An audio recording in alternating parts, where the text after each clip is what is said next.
ये भी लिखा हुआ है but the sample variance of S square is biased estimator of sigma square as ES square is not equals to sigma square। और इस चीज़ की भी उन्होंने एग्जांपल प्रोवाइड की हुई है जो कि as a solution question papers में आता है। यहाँ तक सॉल्व है, ये देखें एग्जांपल है।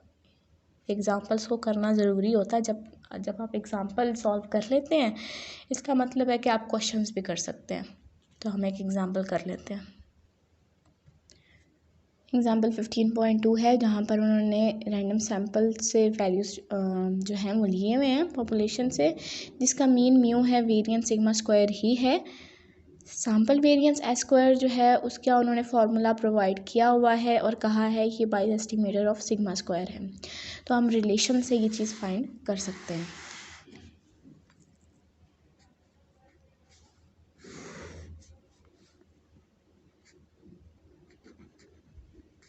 जो हम बुक पर एग्जांपल्स देखते हैं वो उन्होंने थोड़ी डायरेक्ट लिखी होती हैं एज सच के बच्चों को पता होगा, हाँ इल्हाम हो जाएगा कि हाँ ये चीज़ ऐसे सॉल्व हो गई थी। S square is equals to 1/n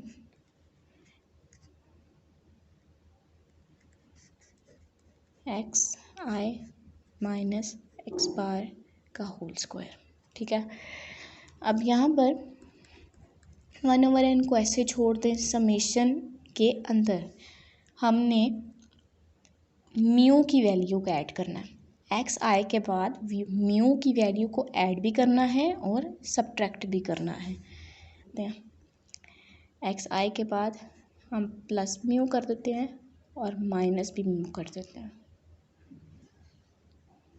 ठीक है, एक्स बार और ये होल स्क्वायर।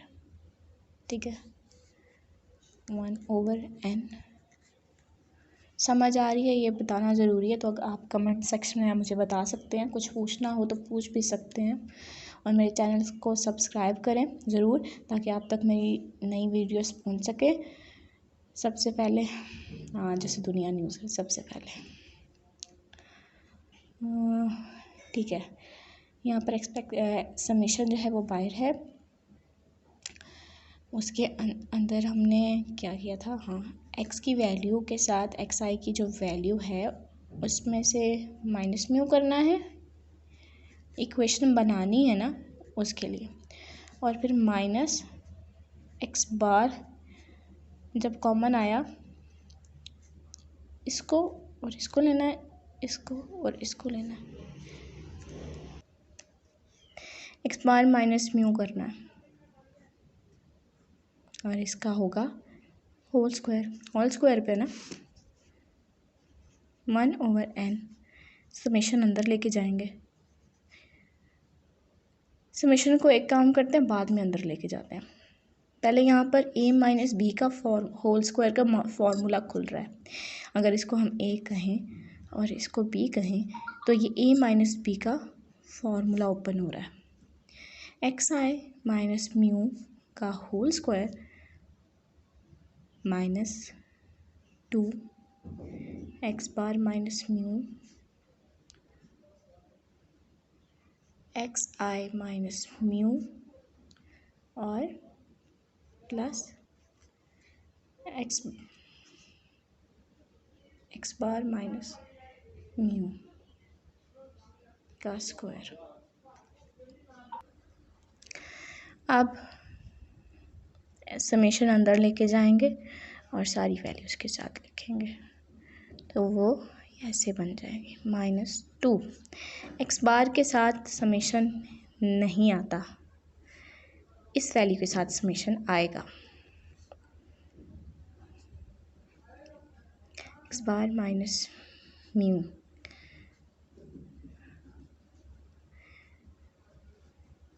एक्स बार की वैल्यू फाइंड की जाती है, वो कांस्टेंट होता है। म्यू के साथ कभी समेशन लगा हुआ किसी ने नहीं देखा। एक्स बार के साथ समेशन जो है हमेशा वेरिएबल वैल्यूज़ के साथ लगता है। यहाँ पर n आ जाएगा, कांस्टेंट वैल्यू है ना, समेशन कन्वर्ट हो जाता है n में। फिर 1/n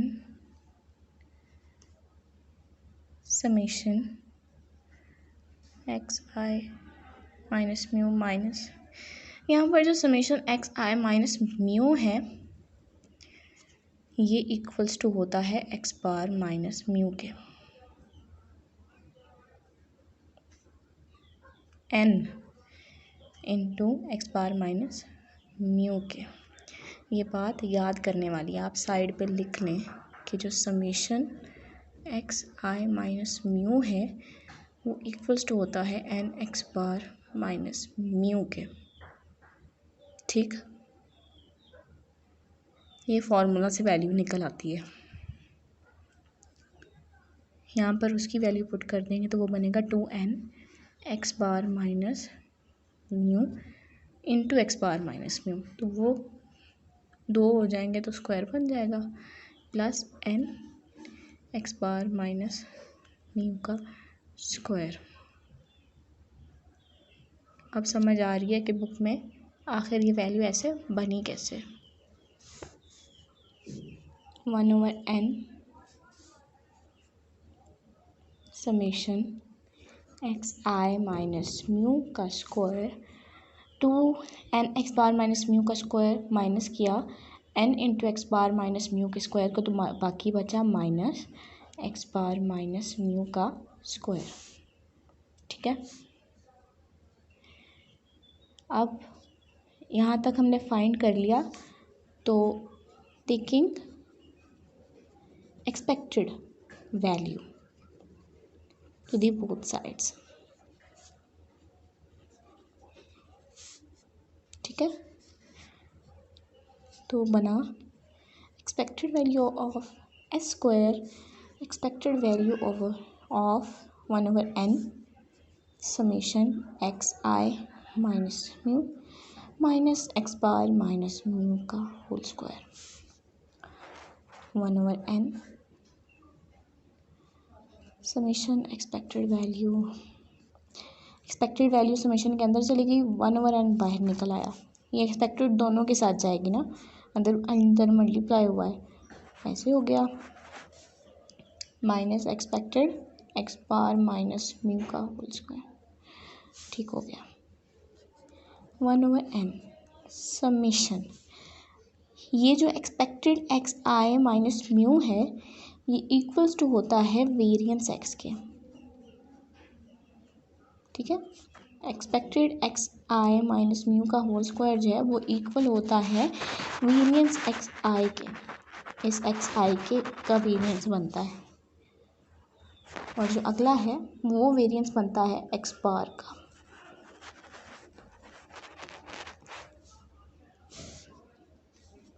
ठीक, variance X also equals to sigma square I minus sigma square over N. आ गई, ये बना sigma square minus sigma square over N.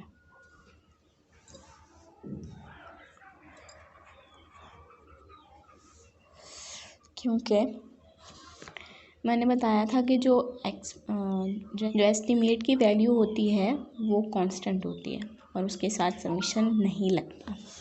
तो ये जो समेशन था ना वो n बन गया, उसके साथ मैंने बताया था कि n लगता है। इसकी और इसकी कटिंग हो गई, ये बना sigma square minus sigma square over N. अगर इसका लिया जाए एलसीएम तो बनता है n sigma square over sigma square divided by n। ये कॉमन लिया इसमें से सिग्मा स्क्वायर, तो बाकी बचा n minus 1/n।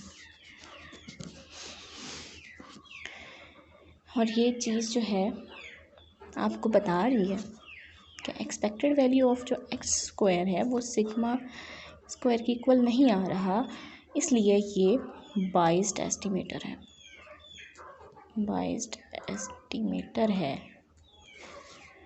S square sigma square का। क्योंकि ई एस स्क्वायर की वैल्यू जो है वो एस सिग्मा स्क्वायर के इक्वल नहीं आ रही, तो ये बाइस्ड एस्टिमेटर है। जो estimated expected value of S square है वो बायस एस्टिमेटर है।